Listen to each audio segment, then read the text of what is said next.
आप सबको जय मसीह की। Praise the Lord. और हम लोग जैसे कि बाइबल कोर्स कर रहे हैं रेगुलरली यूट्यूब के ज़रिए।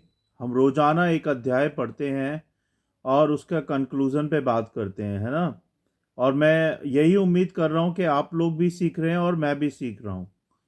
और हमने अब तक 23 अध्याय पूरे कर दिए हैं। आज हम 24 अध्याय पढ़ेंगे। लेकिन 24 अध्याय ना 1 से लेके 65 पद तक है। उत्पत्ति 67 पद तक, सॉरी 67। तो बहुत ही लंबा अध्याय है ये 24 अध्याय। तो हम धीरे धीरे पढ़ेंगे लेकिन इसको भी कंप्लीट करेंगे परमेश्वर की दया से। आइए, इससे पहले कि हम लोग शुरू करें, हम सब मिलके प्रार्थना करते हैं, है ना। सब शक्तिमान हमारे अनुग्रहकारी पिता, राजाओं के राजा प्रभु यीशु, हम धन्यवाद देते हैं प्रभु कि आपने हर पल हर सेकंड हमें संभाला है, हमारा ख्याल रखा है, हमें हर हर चीज से तृप्त किया है। इसके लिए धन्यवाद प्रभु जी। यह आपका अनुग्रह है, आपका प्रेम है, आपकी करुणा है, आपकी कृपा है कि हम जिंदा हैं प्रभु। हम सबको बुद्धि समझ ज्ञान दे कि हम आपके वचन को पढ़ के सीख पाए प्रभु, और उस पर चल पाए प्रभु परमेश्वर। हम सब की सहायता करें और शैतान की शक्तियों से हम सबको बचाएं।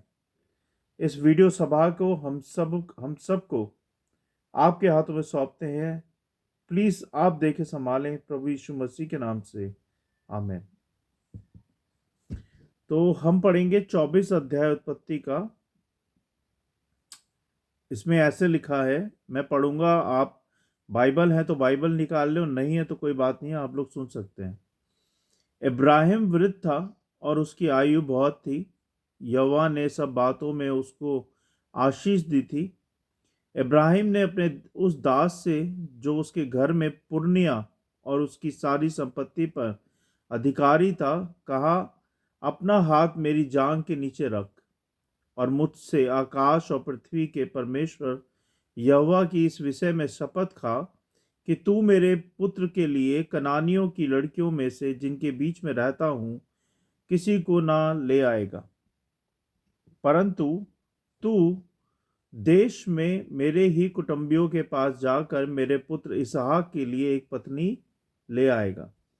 दास ने उससे कहा, कदाचित वह स्त्री इस देश में मेरे साथ आना ना चाहे तो क्या मुझे तेरे पुत्र को उस देश में जहां से तू लाया है ले जाना पड़ेगा?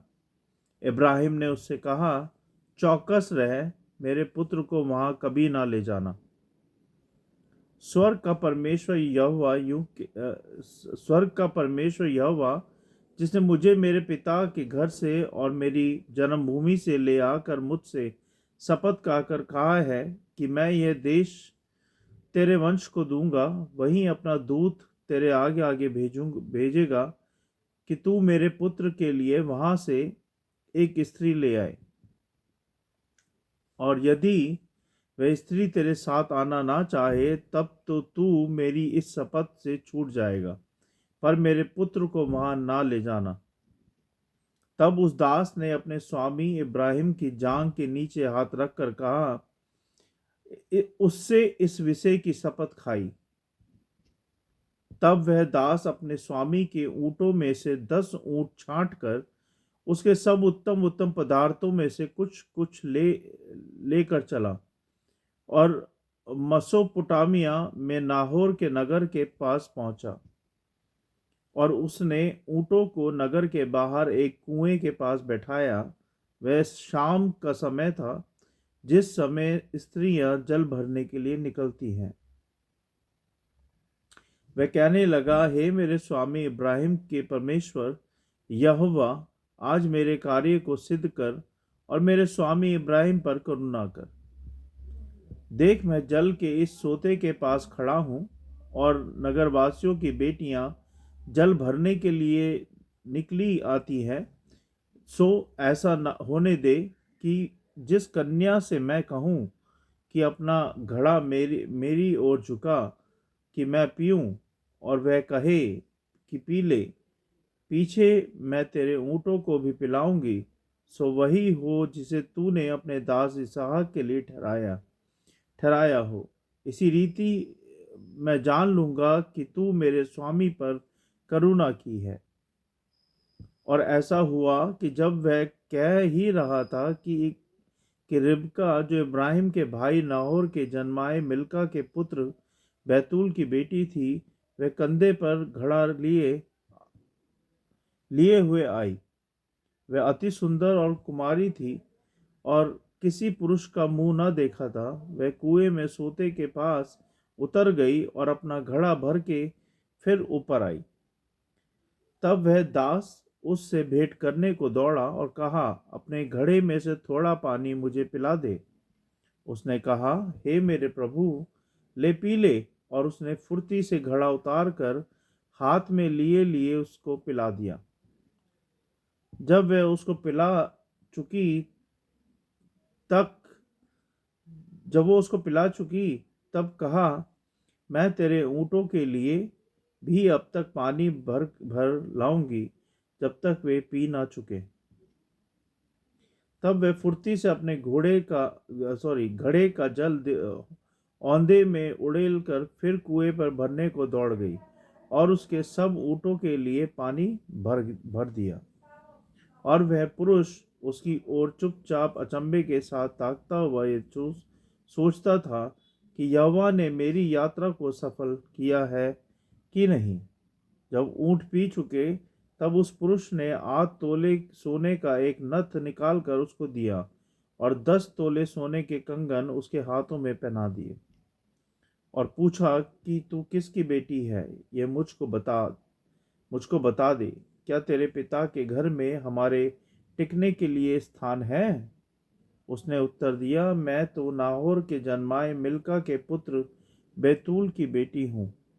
फिर उसने उसने उससे कहा, हमारे यहाँ पुआल और चारा बहुत है और टिकने के लिए स्थान भी है। तब उस पुरुष ने सिर झुकाकर यहोवा को दंडवत करके कहा, धन्य है मेरे स्वामी इब्राहिम का पुत्र परमेश्वर यहोवा की उसने अपनी करुणा और सच्चाई को मेरे स्वामी पर से हटा नहीं लिया। यहोवा ने मुझको ठीक मार्ग पर चलाकर मेरे स्वामी के भाई बंधुओं के घर पर पहुंचा दिया है। और उस कन्या ने दौड़कर अपनी माता के घर में यह सारा वृत्तांत कह सुनाया। तब लबान जो रिबका का भाई था सो बाहर कुएं के निकट उस पुरुष के पास दौड़ा गया। और ऐसा हुआ कि जब उसने वह नथ और अपनी बहन रिबका के हाथों में वे कंगन भी देखे और उसकी यह बात भी सुनी कि उस पुरुष ने मुझसे ऐसी बातें कही, तब वह उस पुरुष के पास गया और क्या देखा कि वह सोते के निकट ऊँटों के पास खड़ा है।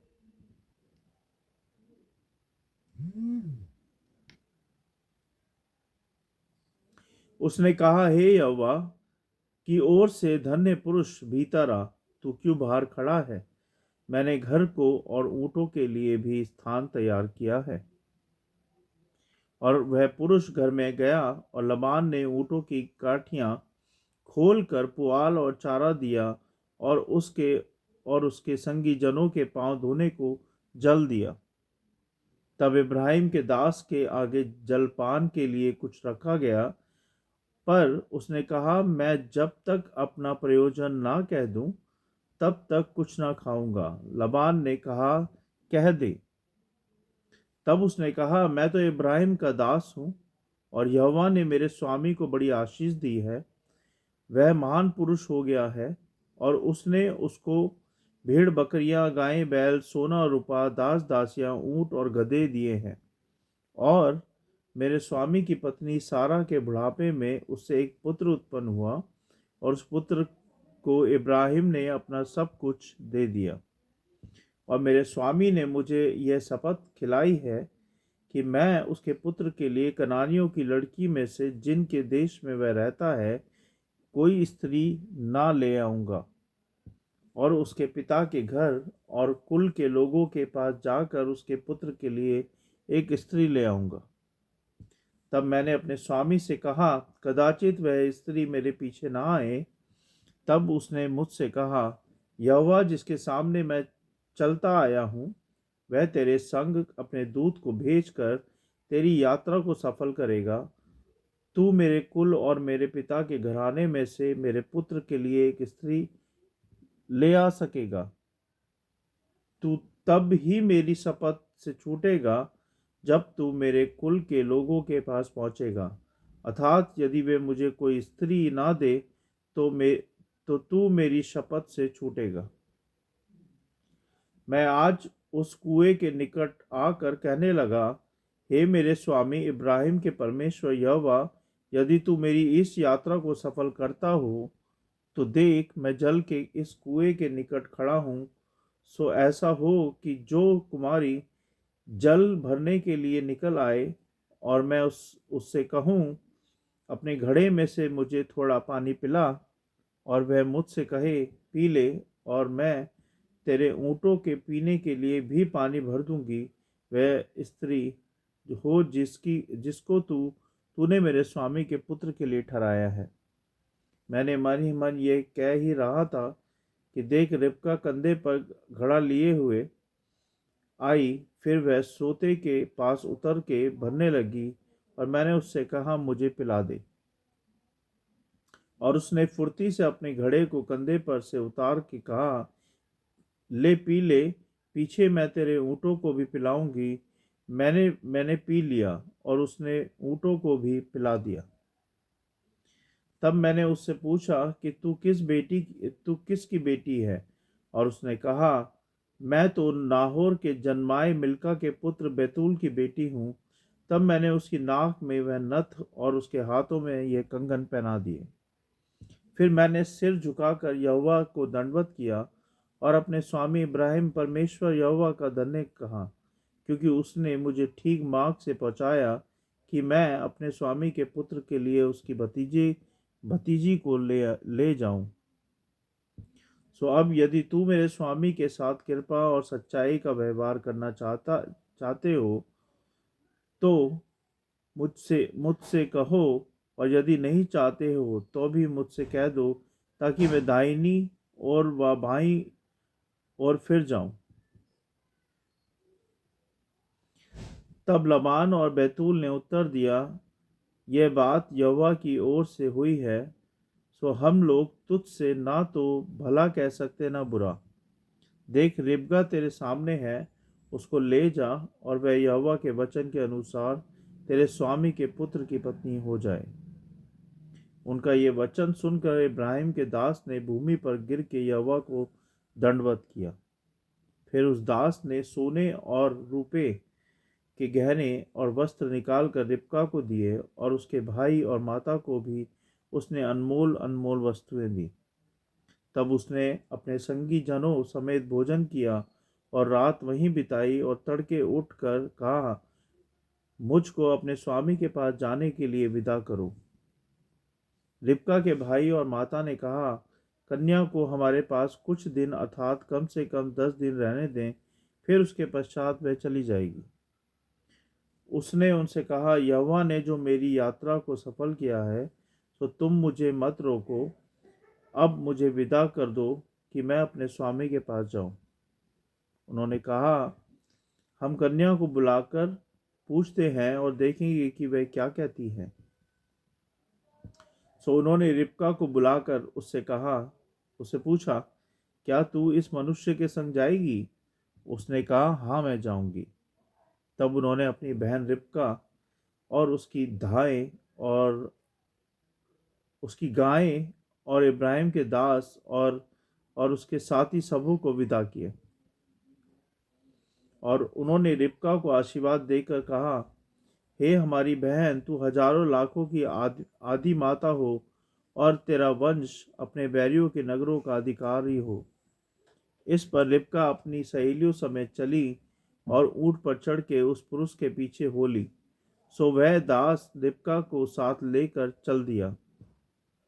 इसहाक जो दक्षिण देश में रहता था, लहरोई नाम कुएं से होकर चला आता था, और सांझ के समय वह मैदान में ध्यान करने के लिए निकला था।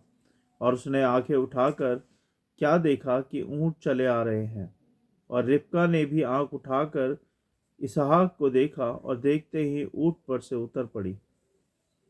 तब उसने दास से पूछा, जो पुरुष मैदान पर हमसे मिलने को चला आता है सो कौन है? दास ने कहा, वह तो मेरा स्वामी है। तब रिबका ने घूंघट लेकर अपने मुंह को ढांप लिया और दास ने इसहाक से अपना सारा वृत्तांत वर्णन किया। तब इसहाक रिबका को अपनी माता सारा के तंबू में ले आया और उसको ब्याह कर उससे प्रेम किया। और इसहाक को माता की मृत्यु के पश्चात शांति हुई। तो यह हमने उत्पत्ति 24 अध्याय 1 पद से लेके 67 पद तक अभी हमने पढ़ा। आइए हम देखेंगे कि हमने इन वचनों से आज क्या सीखा। परमेश्वर के वचनों को पढ़े जाने और सुने जाने पर आशीष दे। इब्राहिम के पुत्र इसहाक के लिए एक उपयुक्त पत्नी ढूंढने की ये कहानी बताता है। यह अध्याय परमेश्वर के मार्गदर्शन, विश्वास और प्रार्थना के महत्व को उजागर करता है ना। इसमें मुख्य घटनाएं क्या क्या है वो देखेंगे हम। इब्राहिम का अपने दास को भेजना। इब्राहिम अपने सबसे विश्वास योग्य दास एलीयाजर को यह जिम्मेदारी देता है कि वह उसके पुत्र इसहाक के लिए एक पत्नी चुने। इब्राहिम ने शपथ दिलाई कि वह कनानी स्त्री को ना चुने बल्कि अपने ही कुटुंब से किसी को लेके आए। दूसरा, दास की प्रार्थना और परमेश्वर की मार्गदर्शिता को यह दर्शाता है अध्याय। दास ने परमेश्वर से एक चिन्ह मांगा। जो युवती कुएं पर आएगी और ना केवल उसके बल्कि उसके ऊँटों को भी ना केवल उसे बल्कि उसके ऊँटों को भी पानी पिलाएगी, वही इसहाक के लिए चुनी हुई होगी। जैसे ही वह प्रार्थना कर रहा था, रिबका कुएं पर आई और वही किया जो दास ने मांगा था। तीसरा, रिबका का चैन और परिवार की सहमति है ना। दास ने परमेश्वर की आशीष देखी और रिबका को आभूषण दिए। उसके परिवार ने भी इसे परमेश्वर की योजना मानकर विवाह की सहमति दे दी। रिबका ने खुद भी इसहाक के साथ विवाह के लिए तुरंत जाने की इच्छा जताई। चौथा, रिबका और इसहाक का मिलन। जब रिबका इसहाक के पास पहुंची तो उसने उसे दूर से देखा और घूंघट ओढ़ लिया। इसहाक ने उसे अपनी मां सारा के तंबू में ले जाकर पति बना लिया और उससे प्रेम किया। यह अध्याय विश्वास और आज्ञाकारिता को बताता है। इब्राहिम के दास ने पूरी निष्ठा के साथ अपने स्वामी की बात मानी और परमेश्वर पर भरोसा किया। फिर इसमें प्रार्थना और निर्भरता दिखाता है। दास ने परमेश्वर से मार्गदर्शन मांगा और परमेश्वर ने तत्काल उसे क्या किया? उत्तर दिया। आशा और उत्साह इसमें नजर आती है, जैसे कि रिबका अपने नए जीवन के लिए आशा और विश्वास के साथ इसहाक के पास गई। प्रेम और संतोष यह अध्याय बताता है। इसहाक को अपनी मां सारा की मृत्यु के बाद शांति और प्रेम प्राप्त हुआ। अब हम इसके निष्कर्ष में आएंगे। परमेश्वर हमारी प्रार्थनाओं का उत्तर देते हैं जब हम सही हृदय से प्रार्थना करते हैं। तो परमेश्वर हमें मार्गदर्शन भी देते हैं, यानी कि जब हम सच्चे मन से सच्चे दिल से हम प्रार्थना करते हैं परमेश्वर से किसी भी बात के लिए, तो परमेश्वर हमें प्रार्थना का उत्तर देते हैं और हमारा मार्गदर्शन भी करते हैं अगर हमें मार्गदर्शन की ज़रूरत है तो, है ना। दूसरा, विश्वास और आज्ञाकारिता बहुत ज़रूरी है। इब्राहिम, उसका दास और रिबका सभी ने परमेश्वर की योजनाओं के अनुसार विश्वास और आज्ञाकारिता को दिखाई। ये सबसे बड़ी बात है कि हमेशा परमेश्वर की बातों को सुनो और उस पे चलो, ये सुन के इग्नोर मत करो, है ना। कभी भी इब्राहिम ने इग्नोर नहीं किया परमेश्वर की किसी बात को। उसने सुना, आज्ञाकारिता की और उस पर चला, तभी उसने परमेश्वर से बहुताई से बहुत बहुत आशीष पाई। तो जैसे इब्राहिम ने आज्ञाकारिता निभाई, ऐसी हम सबको भी मिलके परमेश्वर की आज्ञाकारिता में उनके कहे अनुसार चलना है। परमेश्वर सही समय पर सही व्यक्ति भेजता है ना। परमेश्वर सही समय पर सही व्यक्ति को भेजता है। रिबका का चयन परमेश्वर की योजना के अनुसार हुआ है ना। ऐसा नहीं है कि रिबका अपने आप वहां पे चल के आ गई। ये परमेश्वर की योजना थी कि रिबका इसहाक की वाइफ बने। इसीलिए परमेश्वर ने उस वक्त रिबका को भेजा, जिससे कि वो चुन सके रिबका को और इसहाक इसहाक के पास ले जाए, है ना। तो ये परमेश्वर की योजना थी। प्रेम और विवाह की नींव, है ना। इसहाक और रिबका का विवाह प्रेम और विश्वास पर आधारित था। किस पे आधारित था? प्रेम और विश्वास पे। निर्णय में परमेश्वर की इच्छा सर्वोपरि होनी चाहिए। कोई भी जब आप निर्णय लेते हो, किसी भी बात के लिए आप निर्णय लेना चाह रहे हो, तो सबसे पहले परमेश्वर के सामने रखो उस बात को कि परमेश्वर, मैं ये काम करने जा रहा हूँ या ये काम मैं शुरू करने वाली हूँ, क्या आपकी इच्छा है परमेश्वर, मुझे बताएं। और ये प्रार्थना में जब आप रखोगे तो परमेश्वर आपके लिए द्वार खोलेंगे, आपकी समझ खोलेंगे, आपकी बुद्धि खोलेंगे, और वो आपको बताएंगे कि क्या सही है और क्या गलत है ना। क्या ये आपके लिए सही है या नहीं है। तो जो हमेशा याद रखो, कोई भी निर्णय लेना है और जो आपको समझ में नहीं आ रहा है, समझ आए या नहीं आए, लेकिन परमेश्वर के सामने जरूर रखो और परमेश्वर उस निर्णय को सही करेंगे। तो हमने आज वचन पढ़ा उत्पत्ति 24 अध्याय 1 से लेके 67 पद तक, जिसका भी हम कंक्लूजन निकाल रहे थे, पढ़ रहे थे, सुन रहे थे। तो उम्मीद करता हूँ कि आप लोगों ने इस वचन को सीखा होगा, है ना। आइए हम सब मिलकर प्रार्थना करेंगे। हे परमपिता परमेश्वर, आप हमारी प्रार्थनाओं को उत्तर देते हैं, इसके लिए बहुत बहुत धन्यवाद प्रभु जी। आप हमें रोटी देते हैं, खाने को देते हैं, पहनने को देते हैं, ये जीवन दिया है, ये सांसें दी है प्रभु आपने हमें, ये कपड़े दिए हैं आपने, हमें सोच दी है, हमें आपने आनंद दिया है प्रभु, ये सृष्टि दी है। बहुत बहुत धन्यवाद परमेश्वर। धन्यवाद प्रभु कि आपने हमें वचन दिया, जिसे हम पढ़ें, सुने और उस पर चलने वाले बने प्रभु जी। हम सबकी सहायता करें कि आपके वचन पे हम आज्ञाकारिता के साथ चलते जाएं प्रभु। ईमानदार रहें प्रभु जी। हम जो भी बोले सच बोले परमेश्वर। हम झूठ से, शैतान से, पाप से दूर रहें प्रभु। होने दे प्रभु कि जो लोग मुझे सुन रहे हैं, उनके काम काजों में आशीष बरकत दे प्रभु। उनकी परेशानियों में, उनको परेशानियों से निकालें प्रभु जी। उनकी कठिनाइयों में उनकी सहायता करें परमेश्वर। उनके घर में आशीष बरकत दे। उनके भंडार हमेशा आपके स्वर्गीय भंडार से भरे रहें प्रभु। उनकी सहायता करें। जिनके पास कामकाज नहीं है प्रभु, उनको कामकाज दें। जिनके घर में आर्थिक आर्थिक परेशानी है, उनकी आर्थिक परेशानी को सॉल्व करें परमेश्वर। जिसके पास रोटी नहीं है उसको रोटी दे प्रभु। जिसके पास बरकत नहीं है, आशीष नहीं है, उनको आशीष बरकत दे प्रभु।